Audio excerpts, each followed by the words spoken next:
Você prefere ser feliz ou ser livre? Esse é o dilema de Admirável Mundo Novo de Aldous Huxley, publicado em 1932. Aqui nós temos uma sociedade na qual todos os seres humanos são criados em laboratório. Então não há mais pai, mãe, família, e todos eles são criados em série, como uma linha de produção fordiana. Inclusive, essa sociedade é completamente baseada, inspirada em Henry Ford, que é o criador da Ford, e desse método de linha de produção em série, em massa, na qual todos os carros eram iguais e produzidos em série. Então, eles são inspirados em Henry Ford. Inclusive, essa sociedade, esse mundo novo, é dividido em antes de Ford e depois de Ford. Então, Ford é realmente um deus para eles. Ao invés de dizerem meu Deus, eles dizem meu Ford, ó Ford. Então, Ford é o deus dessa sociedade. Então, esse método de criação dos seres humanos mecanicista em massa é baseado em Ford e nessa linha de produção em massa. E nessa criação dos seres humanos, nessa produção em série, há uma hierarquia social muito bem estabelecida. Então, os seres humanos são colocados em castas. Há os alfas, os betas, os gamas, os deltas e os ys. Os alfas são aqueles seres humanos mais altos, são os melhores. Eles são mais robustos, têm um intelectual melhor, foram criados para os melhores trabalhos. E aí vai diminuindo nessa escala até chegar aos Y, que são os menores, os mais burros. Realmente eles recebem menos oxigênio quando são bebês, para que se adaptem aos trabalhos mais difíceis nessa sociedade. E vocês acham que de alguma forma eles se rebelam contra esse sistema? Eles ficam insatisfeitos porque são criados para serem menores, para serem inferiores? Nada disso. Nessa sociedade, todos são condicionados a aceitarem a sua casta. Não só condicionados a aceitarem, como a se sentirem completamente satisfeitos com ela. Inclusive, caso alguém por algum motivo se sinta insatisfeito, incomodado ou infeliz com essa sociedade, há o soma, que é uma droga que a pessoa ingere em comprimido para que se sinta satisfeita, para que tenha essa sensação de felicidade e bem-estar. Então, para essa sociedade, os bens supremos são a felicidade e a estabilidade social. Para que você seja completamente feliz, para que haja estabilidade, para que as pessoas não entrem em conflito, em guerra, em apego, em ciúme, em raiva e vaidade, elas precisam ser condicionadas e controladas para que isso aconteça.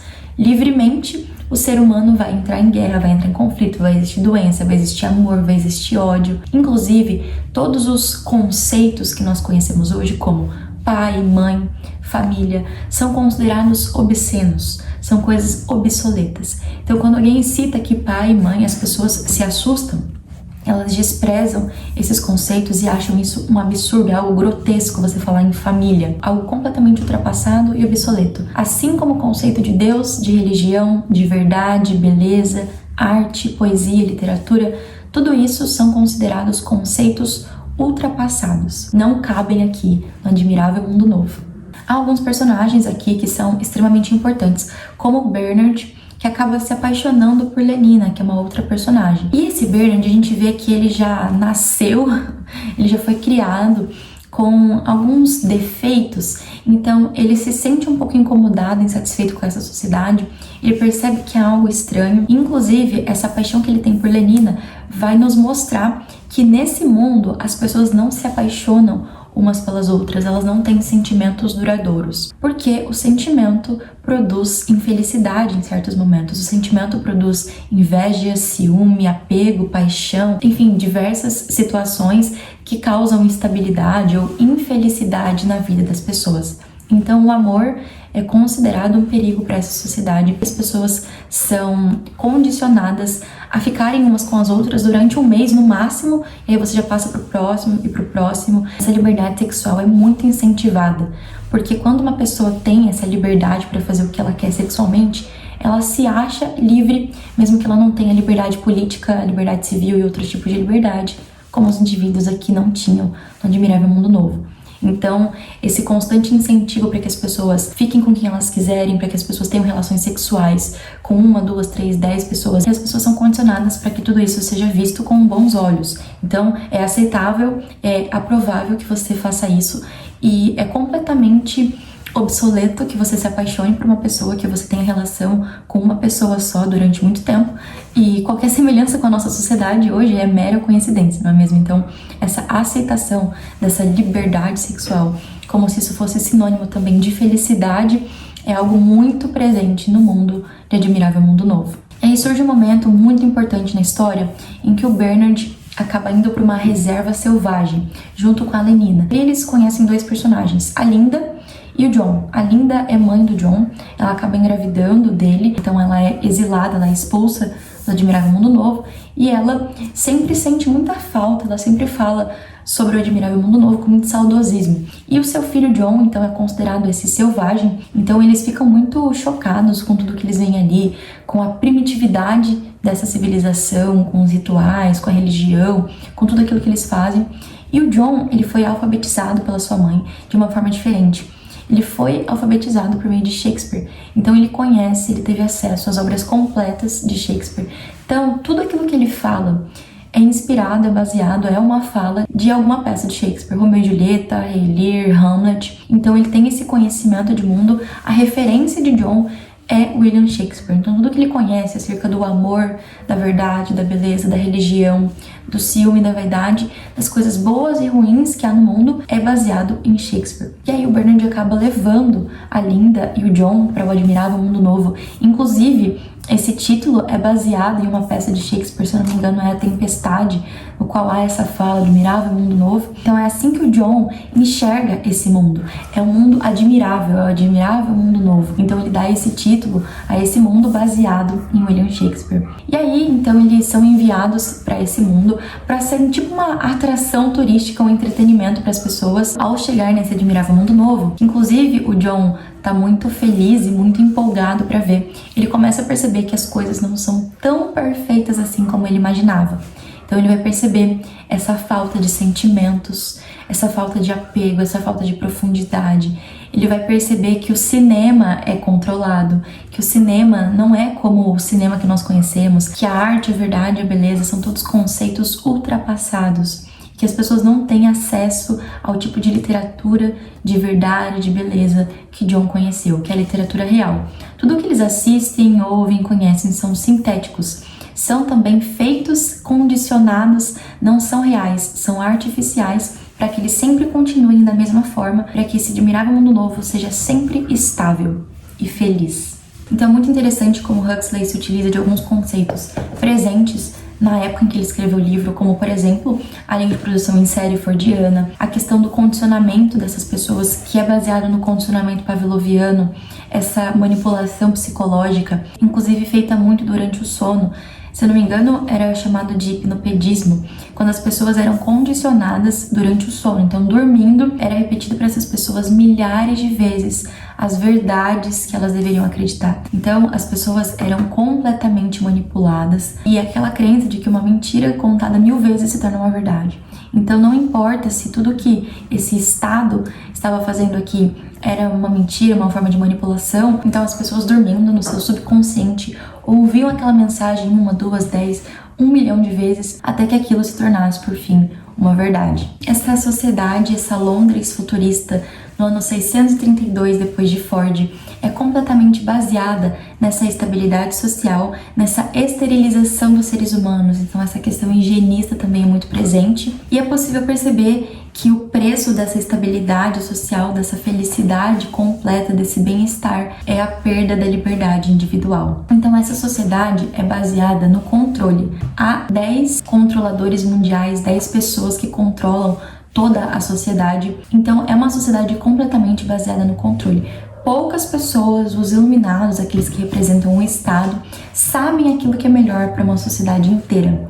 Então, para que você não seja infeliz, para que você não passe por problemas, por tragédias, porque essa sociedade havia passado por uma guerra muito desoladora, então eles perceberam que para que não haja uma guerra novamente, para que as pessoas não entrem em conflito, em guerra, não tenha morte, não tenha destruição, não tenha velhice, as pessoas não envelhecem, para que não tenha o caos da vida, as agruras, os sentimentos ruins, para que tudo isso não exista, é preciso que a gente controle a sociedade e os seres humanos. Se eles forem livres, não serão felizes e estáveis.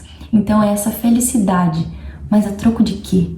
a troco da sua própria liberdade. Sobre o mundo antigo, com suas mães e seus amantes, com suas proibições para as quais não estavam condicionados, com suas tentações e seus remorsos solitários, com todas as suas doenças e intermináveis dores que os isolavam, com suas incertezas e sua pobreza. Eram forçados a sentir as coisas intensamente, e sentindo-as intensamente, além disso, em solidão, no isolamento irremediavelmente individual, como poderiam ter estabilidade? Para essa sociedade, inclusive, a individualidade também é um valor completamente obsoleto e ultrapassado. Aqui, o lema é: cada um é de todos. Então você, enquanto indivíduo, não importa. Então há muito essa ideia de coletividade. Você, enquanto indivíduo, deve ser suprimido para que a ideia comum, a ideia de todos, para que a união seja então o bem supremo, seja aquilo que deve ser incentivado, que deve ser o nosso objetivo de vida. Então você, enquanto indivíduo, não importa. Isso é inclusive um outro valor completamente obsceno para essa sociedade. Como assim as pessoas podem ser individuais? Então todos os valores que são comuns a nós são valores do mundo antigo, que devem ser considerados obsoletos, ultrapassados e até obscenos. 62 mil repetições fazem uma verdade. Imbecis. Então é o que eu falei pra vocês sobre a questão de uma mentira contada 1000 vezes acaba se tornando uma verdade. Inclusive aqui, esse condicionamento é muito importante porque não há uso de violência. Então eles foram muito inteligentes ao perceberem que você não pode usar a violência para controlar alguém. Você precisa usar o condicionamento e a manipulação psicológica das pessoas. Se você conseguir controlar a mente de alguém, você controlou toda essa pessoa. Então esse controle psicológico, essa manipulação da mente é o mais importante em Admirável Mundo Novo. Os velhos, nos tristes dias de outrora, renunciavam, retiravam-se, dedicavam-se à religião, passavam o tempo lendo e pensando. Então pensar era algo absurdo. Você não pensa, você não tem ideias próprias, você não é um ser individual, você é parte de um todo, de um coletivo. Você não é, resumindo mais, um ser humano, você é uma máquina. Porque quando você perde a sua liberdade, você perde aquilo que é a coisa mais intrínseca, que é um direito natural, que é algo de dentro de todo ser humano assim que ele nasce. O ser humano é livre por natureza. Então quando você tira essa liberdade, você tira tudo aquilo que o ser humano é. Afinal de contas, quais são as coisas que você consegue controlar? O que você aperta um botão para lavar uma louça? O que você aperta um botão para secar uma roupa?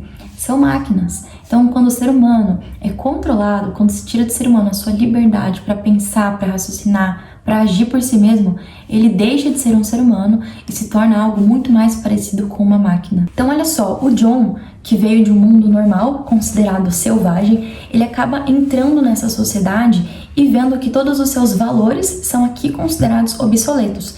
E tudo aquilo que ele considera um absurdo é completamente normalizado. E há aqui um administrador mundial, que é Mustafa Mondi, que vai explicar que esse sacrifício da liberdade, da individualidade, foi algo necessário para a estabilidade social. Então houve aqui uma escolha, a gente vai sim suprimir a individualidade das pessoas, mas o resultado disso será uma estabilidade, uma felicidade social. Quando as pessoas morrem nesse mundo, os seus corpos são queimados e os fosfatos desses corpos são reaproveitados para a produção agrícola. Então olha só o utilitarismo até na morte dessa sociedade. Há uma eficiência fria. O ser humano, enquanto tal, não importa. O que importa é a eficiência, é o progresso, é aquilo que a gente vai fazer para melhorar essa sociedade.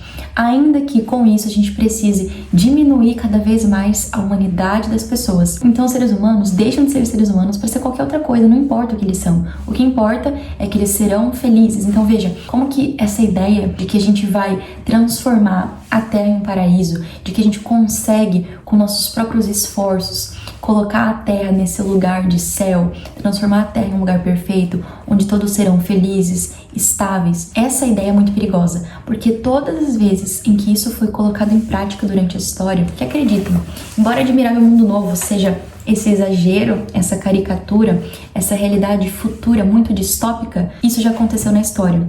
Toda vez que um pensamento utópico é colocado em prática em relação à construção de uma sociedade perfeita, o que acontece é o seu exato oposto. Então aquilo que veio como algo idealizado, como uma utopia, acaba se transformando numa distopia, em algo muito mais parecido com o terror de Admirável Mundo Novo do que com essas ideias utópicas da sociedade perfeitamente planejada. Um exemplo disso é a Revolução Russa. Inclusive o primeiro vídeo aqui do canal é sobre a Revolução dos Bichos, de George Orwell, que não seria nem uma distopia, mas sim uma alegoria ao que foi a Revolução Russa.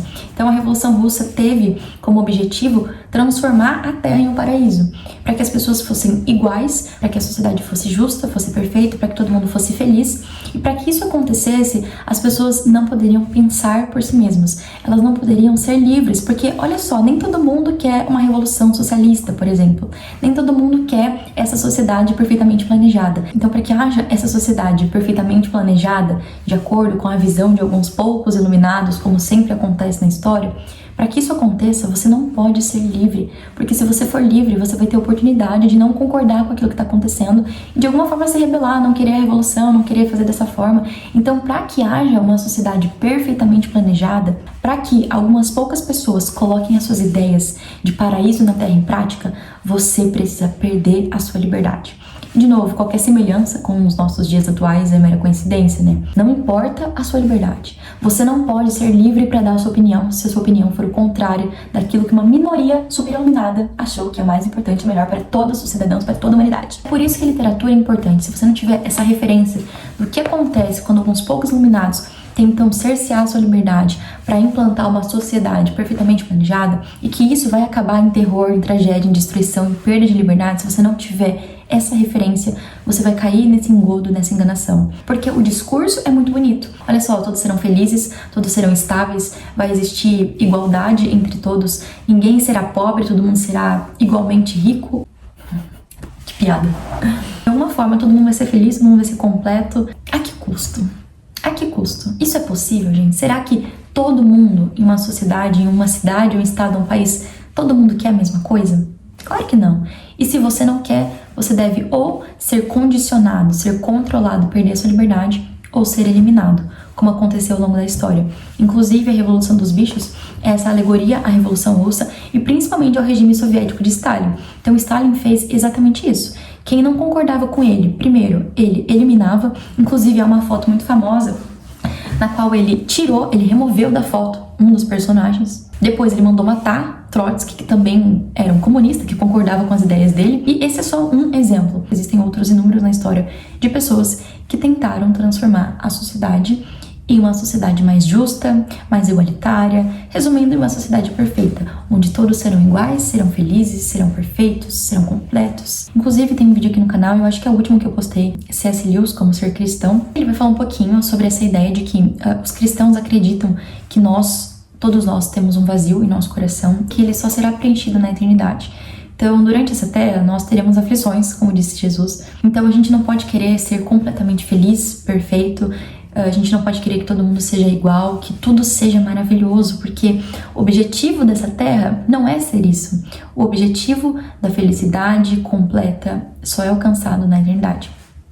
Ele diz que todas as filosofias modernas, hoje em dia, elas advogam contrário a isso, que sim, você pode buscar, você deve buscar a sua felicidade terrena, a sua completude nessa terra, só que como que elas fazem isso? Justamente tentando transformar a terra em um paraíso. Isso é algo que C.S. Lewis fala no livro Como Ser Cristão. Se você quiser ver um pouquinho mais sobre isso, veja o meu último vídeo no qual eu abordo esse tema. Eu achei isso muito interessante, porque ao mesmo tempo em que as filosofias dizem não, você não precisa de um céu e de uma eternidade, eles tentam fazer o quê? Colocar o céu e a eternidade na terra. E aí o que acontece é sempre o exato oposto. Acabam transformando a terra em um inferno. Inclusive o historiador Richard Pipes, no livro História Concisa da Revolução Russa, em que ele aborda a Revolução Russa, regime soviético e esse desejo de transformação social, de tornar todos os homens iguais, felizes, o que ele diz é que a terra, que em tese era para se transformar em paraíso, acaba se transformando em um verdadeiro inferno. Bom, o que acontece em Admirável Mundo Novo é que Linda, a mãe de John, acaba se tornando dependente do uso de soma, que é a droga, e acaba morrendo por abuso dessa substância. E o que acontece é que durante essa cena, crianças entram ali onde a Linda tá, e o John tá ali com ela também, para serem expostas a essa cena de uma pessoa morrendo, para que elas sejam dessensibilizadas em relação à morte. Então a morte se torna algo comum para essa sociedade. as pessoas são expostas à morte desde muito cedo para que achem a morte algo comum, algo normal, para então perpetuar essa estabilidade, essa felicidade. Afinal, se você sentir a morte, se você sentir a perda de alguém, se você sentir a tristeza e o luto, você não será feliz. Então, olha só, as pessoas sempre condicionadas, porque você precisa, acima de tudo, ser completamente feliz. Você não pode sentir. Então, não há humanidade, não há vida, porque não há sentimento. Então, há um distanciamento emocional extremo e um controle sobre as emoções das pessoas, para que elas não sejam humanizadas. Então, a gente tem aqui basicamente uma utopia que promete a felicidade, mas em troca da alma humana. Então, para que você seja feliz, você não pode ser livre, você não pode ser um ser humano. Há um momento muito importante em que o John vê todo mundo usando soma, porque se uma pessoa se sente um pouquinho infeliz, um pouquinho triste, se algum sentimento aflora nela, ela sente vergonha disso e se utiliza do soma para suprimir tudo isso. E aí o John acaba jogando todos os comprimidos de todo mundo pela janela e fica muito indignado com aquilo que está acontecendo. Ele vai dizer que todos eles são escravos e que a liberdade é o que nos torna realmente humanos e que seguir condicionamento é ser um robô, não ser um homem. Então ele percebe que essa sociedade utópica, esse admirável mundo novo, na verdade, não é tão bom, tão feliz assim quanto ele imaginava. Ele percebe que as pessoas são escravas, que elas não são livres. E para ele, a liberdade é um bem supremo, bem importante. Se você não for livre, você não será feliz de verdade. Essa felicidade imposta, controlada, condicionada, não é felicidade de verdade. Você suprimir a sua tristeza, a sua amargura, a sua infelicidade, isso não é ser livre, isso é ser controlado. E aí se lembram do que eu falei pra vocês acerca de Stalin, por exemplo, que apagava as pessoas da história, que mandava matar quem não concordava com ele? Isso acontece, é claro, também em Admirável Mundo Novo. Eles vão dizer o seguinte: todas as pessoas que, por esta ou aquela razão, adquiriram demasiada consciência de sua individualidade, ou seja, você que percebe que você não concorda com todo mundo, que tudo que está acontecendo, que esse coletivo não é o mais importante, você que tem consciência de que é um indivíduo e que pode pensar de forma diferente, você precisa ser eliminado. Então, todas essas pessoas que adquiriram, por alguma razão, consciência de sua individualidade, todas as pessoas a quem a ortodoxia não satisfaz, que têm ideias próprias e independentes, todos aqueles, numa palavra, que são alguém, devem ser exilados. Então, eles são mandados para uma ilha porque eles têm a consciência de que eles são uma pessoa. Você não deve ter uma consciência de que você é um indivíduo, porque o que importa é a coletividade, o que importa é o que todo mundo acha, o que importa é a felicidade de todo mundo, a igualdade de todos. Então, olha só, se você tem demasiada consciência de si mesmo, se você pensa que você é alguém para ter ideias próprias, para ter pensamentos próprios, não, você deve ser eliminado dessa sociedade, porque para ela você não serve. E isso, olha só que coisa, isso aconteceu ao longo da história. E isso, gente, não é uma distopia, algo, meu Deus, muito distante, como assim, que coisa absurda. O que é geralmente assustador em distopias é que isso aqui ou já aconteceu na história, ou tá acontecendo, ou vem acontecendo, vem se encaminhando para acontecer. Isso aqui já aconteceu. E a gente continua com esses mesmos pensamentos. É isso que é assustador, é isso que causa indignação, que as pessoas continuam perpetuando essas ideias de coletividade, de perda de individualidade para um bem maior, sendo que o que acontece quando a gente faz isso é um admirável mundo novo. É terror, é tragédia, é perda de tudo que nos torna humanos. E aí eu achei muito interessante uma parte que fala sobre a necessidade da religião. Vai dizer o seguinte: sentimos a necessidade de nos apoiarmos em algo que permaneça, que nunca nos traia, uma realidade, uma verdade absoluta e eterna. Sim, voltamos-nos inevitavelmente para Deus, pois esse sentimento religioso é por natureza tão puro, tão delicioso para a alma que o experimenta, que compensa todas as nossas outras perdas. Eu achei isso aqui muito bonito, ele falando sobre o nosso sentimento de necessidade de Deus e da importância da religião, só que ele vai dizer o seguinte: isso tudo é necessário porque os seres humanos são de alguma forma infelizes, porque há no ser humano uma falta, uma perda, ele precisa de algo que permaneça, que seja maior. Pois bem, agora nós temos juventude e prosperidade até o fim. O que resulta daí, evidentemente, que podemos prescindir de Deus. O sentimento religioso nos compensará de todas as nossas perdas, mas não há para nós perdas a serem compensadas. O sentimento religioso é supérfluo. Que necessidade temos de repouso quando nosso corpo e nosso espírito continuam deleitando-se na atividade? De consolo quando temos o soma? De alguma coisa imutável quando temos a ordem social? E aí o John pergunta para o Mustafa: então você não acredita em Deus? Vocês não acreditam na existência de Deus? Ele diz: não, eu acredito, a gente acredita sim, só que a gente não acredita mais que ele seja necessário. Ele vai dizer que esse Deus então se manifesta na ausência, como se ele realmente não existisse, Para que Deus, se eu sou completamente, absolutamente feliz? Eu não tenho necessidade de nada, de algo mais. Eu não tenho essa necessidade de uma eternidade, de um consolo, de uma esperança, porque eu tenho a felicidade plena nessa terra. Então, para que Deus? Para que religião? Para que esperança? E aí o John, na Londres civilizada, sofria porque nunca podia fugir dessas atividades comunitárias. Nunca podia estar sossegado e só. Mustafa Monde vai dizer que as pessoas creem em Deus porque foram condicionadas para crer em Deus. E aí o Selvagem vai dizer o seguinte: ainda assim, é natural crer em Deus quando se está só, completamente só à noite, pensando na morte. Só que aqui, ele não entendia que em Admirável Mundo Novo ninguém estava só, completamente só à noite, ninguém pensava na morte. Então Deus, nessa sociedade, era completamente dispensável. É muito interessante porque ele também vai dizer que nessa sociedade organizada, ninguém é preciso ser nobre ou heróico. Não há guerras em nossos dias.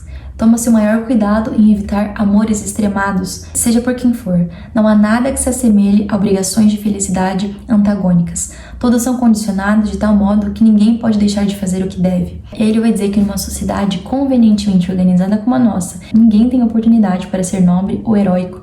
Porque para que você seja nobre ou heróico, é preciso que haja situações em que você deva, em que você precise agir com nobreza ou com heroísmo. E nessa sociedade não há nenhuma dessas situações, porque não há instabilidade. Você não precisa ser moral ou virtuoso, porque não há oportunidade para isso. Há sempre o soma para acalmar a cólera, para nos reconciliar com os inimigos, para nos tornar pacientes e nos ajudar a suportar os dissabores. Então, para que você seja de alguma forma bom e virtuoso, você não precisa de um treinamento moral, você não precisa aperfeiçoar o seu caráter durante a vida. Você ingere uma droga e assim você se torna uma pessoa boa e virtuosa. No passado, não era possível alcançar essas coisas senão com grande esforço e depois de anos de penoso treinamento moral. Hoje, tomam-se 2 ou 3 comprimidos de meio grama e pronto. Todos podem ser virtuosos agora. Pode-se carregar consigo mesmo, num frasco, pelo menos a metade da própria moralidade. O cristianismo sem lágrimas. Eis o que é o Soma. O Soma é um cristianismo sem lágrimas. Ele vai regular a sua moralidade. Ele vai te tornar bom, virtuoso, mas sem o ônus, é claro. Você não precisa de treinamento, você não precisa sofrer com isso. Você simplesmente ingere uma droga e pronto. Você é bom, virtuoso, perdoa todo mundo. É um caminho muito mais fácil, mas até que ponto esse caminho vale a pena? Então o John fica assustado com tudo isso. Ele não concorda com essa ideia de que você precisa suprimir tudo aquilo que é ruim, porque você não aprende a lidar com essas coisas. Ele vai dizer livrar-se de tudo que é desagradável em vez de aprender a suportá-lo. Suprimem simplesmente as pedras e as flechas. É fácil demais. Então as pessoas não aprendem aqui a ser humanas, porque tudo que acontece de ruim, tudo que acontece para que as pessoas precisem usar humanidade, é tudo suprimido, você não precisa disso. Porque de alguma forma você consegue controlar a sociedade, as coisas que acontecem, e é assim mesmo para que você seja feliz e estável. Então, de novo, não há humanidade, não há dificuldade, não há pedras, não há agruras, não há aquilo que nos torna humanos, não há aflições. Então é tudo muito fácil, o John vai dizer. E é isso, exatamente isso que eles querem. Aquilo que é ruim, que é terrível para o John, essa perda de humanidade, para o Mustafa Monde, para esse estado, para essa sociedade, é tudo perfeito. Afinal de contas, você não sofre mais, você não tem mais perdas, você não tem mais guerras, você não tem mais destruição, só que você também não tem mais vida, não tem mais humanidade, não tem mais amor. Então olha só, apesar de a liberdade gerar doenças, gerar guerra, gerar destruição, gerar pobreza, gerar maldade, a liberdade também gera amor, também gera bondade, generosidade, caridade, beleza, poesia, literatura, coisas que a sociedade do Admirável Mundo Novo não conheciam. Porque quando você perde a sua liberdade para as coisas ruins, você consequentemente perde também para as coisas boas. Não há mais maldade, mas também não há bondade intrínseca. Você é condicionado para ser bom, você não é bom de verdade. Não há mais guerra, mas também não há paz. Não há mais ódio, mas também não há amor. Não há mais conflitos, traições, mas também não há família, não há casamento. Então, a humanidade é completamente suprimida para que haja essa felicidade. Mas o que é felicidade, afinal de contas? É você não ter problemas, conflitos, aflições na vida, ou você ter a liberdade para ser feliz, ainda que com o ônus de passar pelas agruras, pelas dificuldades da vida. Porque alguém completamente 100% feliz o tempo todo é alguém que precisa abdicar da sua liberdade para isso. E aí, se você não é livre, será que é possível ser feliz? A questão da liberdade é algo muito caro ao ser humano. Pesquisem sobre a liberdade como um direito natural. Pesquisem a liberdade no cristianismo também, como que o livre-arbítrio é importante. E aí as pessoas falam, olha, se Deus existe, por que que ele permite a morte, a destruição, a doença, o câncer? Mas e se Deus não tivesse permitido que Lúcifer tivesse se rebelado no céu? E se Deus tivesse criado anjos robôs que não tinham outra escolha a não ser adorar a esse Deus e cumprir a sua lei eternamente? E se Adão e Eva também não tivessem a oportunidade de comer o fruto proibido e conhecer a maldade, o pecado? E se Deus tivesse criado todos os anjos e os seres humanos sem a liberdade, sem o livre-arbítrio, sem a possibilidade de escolha, será que esse Deus seria tão bom assim? Um Deus que não permite a liberdade, um Deus que quer que todos o adorem como robôs. E aí ninguém nunca ia saber disso, ninguém nunca ia saber que é controlado, porque ninguém nunca ia ter a oportunidade e a liberdade para pensar sobre isso. Então, será que isso seria felicidade? Será que isso seria liberdade?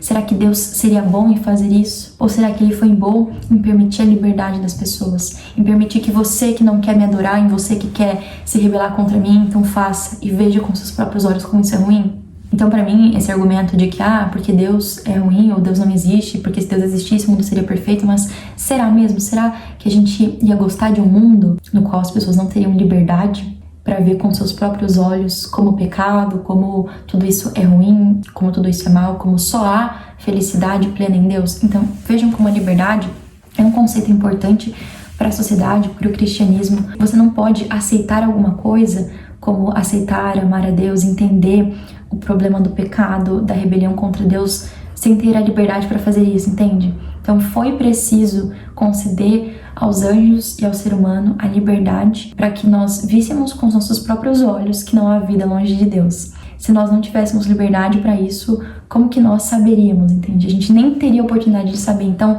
a liberdade é o nosso bem supremo, não há nada mais importante que isso. Quando a gente perde a liberdade, a gente perde tudo. Para finalizar, eu gostaria de falar aqui sobre a parte mais bonita do livro, que está na página 286. Aqui, o John já está muito chocado com essa falta de sentimento, como as pessoas são controladas, como que elas não têm oportunidade de sentirem. O Mustafa Mond vai dizer o seguinte: sucedâneo de paixão violenta. Regularmente, uma vez por mês, inundamos todo o organismo com adrenalina. É o equivalente fisiológico completo do medo e da cólera. Ou seja, você acha que os nossos seres humanos não têm sentimento de medo, de cólera, essa adrenalina? Não. Uma vez por mês, a gente coloca nesses seres humanos esse sentimento, para que eles sejam um pouquinho mais humanizados, não é mesmo? Todos os efeitos tônicos de assassinar Desdémona, que é uma personagem de Otelo, uma peça de Shakespeare, e de ser assassinada por Otelo sem nenhum dos inconvenientes. Então você vai sentir todo esse sentimento shakespeariano de vida. Você vai sentir o sentimento de como é assassinar alguém, de como é ser assassinado, esse sentimento de Shakespeare, das coisas acontecendo, mas sem os inconvenientes. E aí o John vai dizer o seguinte: mas eu gosto dos inconvenientes. Nós não, diz Mustafa Mond, preferimos fazer as coisas confortavelmente. E aí o John responde: mas eu não quero conforto, quero Deus, quero a poesia, quero o perigo autêntico, quero a liberdade, quero a bondade, quero o pecado. Em suma, disse Mustafa Mond, o Senhor reclama o direito de ser infeliz. Pois bem, eu reclamo o direito de ser infeliz. Aí Mustafa Mond responde, sem falar no direito de ficar velho, feio e impotente, no direito de ter sífilis e câncer, no direito de não ter quase nada que comer, no direito de ter piolhos, no direito de viver com a apreensão constante do que poderá acontecer amanhã, no direito de contrair a febre tifoide, no direito de ser torturado por dores indizíveis de toda espécie. Houve um longo silêncio. Eu reclamo todos, disse finalmente o selvagem. Mustafa Mond deu de ombros. À vontade, respondeu. Então John prefere sofrer a viver sem Deus, sem poesia, sem beleza, sem liberdade, sem arte, sem bondade. John reclama aqui o direito de ser infeliz, porque esse é o direito de sentir. E aí, ao final dessa história, que eu não vou dizer aqui o que acontece, na qual John acaba saindo dessa sociedade, ele não se conforma, e se vocês já conseguiram perceber, ele não se conforma a esses padrões desumanos do admirável mundo novo, então ele vai fugir dessa civilização. E aí o que acontece com ele? Será que ele retorna à sua reserva selvagem para viver humano e feliz ou infeliz? Se ele consegue transformar esse admirável mundo novo Para saber o que acontece, você precisa ler esse livro. O link estará na descrição. Compre com o meu link, assim você ajuda o meu canal. E por favor, gente, leiam esse livro. É extremamente importante a gente ter referências. E a literatura é uma das nossas referências. John, por exemplo, tinha as suas referências em Shakespeare. Tudo aquilo que ele conhecia como Deus, como religião, como verdade, como liberdade, como sentimento, como verdade, ele conheceu em Shakespeare. Então a gente precisa também ser munidos de referência, e literatura é uma das nossas referências, para que a gente não caia nessas enganações, assim como aconteceu em Admirável Mundo Novo. A gente precisa ter referências do que é a verdade, do que é a bondade, do que é a beleza, do que é a liberdade, do que é a tirania, do que é o coletivismo. A gente precisa ver, a gente precisa ter referência para que a gente não caia nessas enganações. E com Admirável Mundo Novo, a gente consegue perceber de uma forma muito clara como que não há felicidade sem que haja liberdade. Então, todas as vezes em que você ouvir um discurso no qual a felicidade, a igualdade, a estabilidade for mais importante do que a liberdade, desconfie. Tudo isso já foi profeticamente previsto por Aldous Huxley em Admirável Mundo Novo, de que quando a gente perde a nossa liberdade, a gente perde tudo que nós somos. Não há humanidade sem liberdade. Então, a gente deve defender esse nosso bem precioso com todas as nossas forças. Um ser humano com liberdade talvez seja um ser humano infeliz, mas também não há como ter felicidade concreta e verdadeira sem a liberdade. Aliás, talvez a felicidade esteja relacionada ao fato de eu poder ser feliz, ainda que com as agruras da vida, ainda que com os dissabores, ainda que com as coisas ruins que acontecem, e que a real felicidade, então, só será encontrada, talvez, em um outro mundo, em um outro tempo, naquilo que nós chamamos de eternidade. Talvez essa busca de uma eternidade, de um paraíso terreno, acabe resultando no seu exato oposto. Todas as distopias só existem porque existe um pensamento utópico.